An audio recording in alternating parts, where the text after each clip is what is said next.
The mid-20th century to the late 1980s was a period of deep transformation for Iran.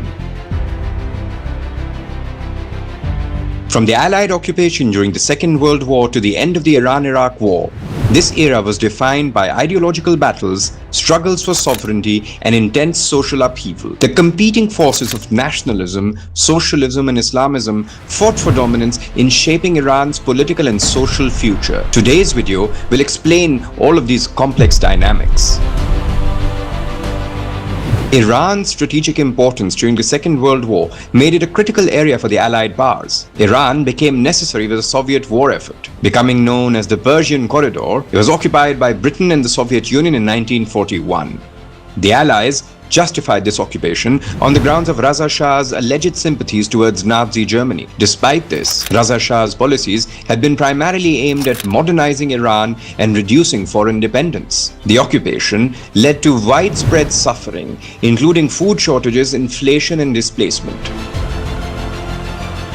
Raza Shah, whose authoritarian rule had already isolated many, was forced to step down and exiled, and his son Muhammad Raza Pahlavi became the king. However, his authority remained limited under Allied occupation, and it highlighted Iran's vulnerability to external powers.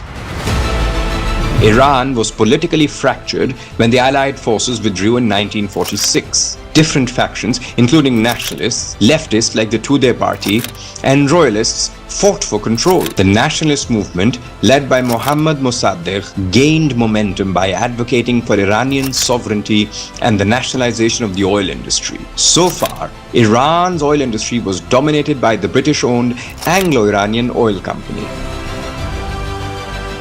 Mossadegh's leadership of the National Front, which was a coalition of secular nationalists, moderate clerics, and progressive reformists, focused on ending foreign control of Iran's oil industry. The Anglo-Iranian Oil Company symbolized Iran's subjugation to foreign interests, earning enormous profits while providing Iran with minimal returns.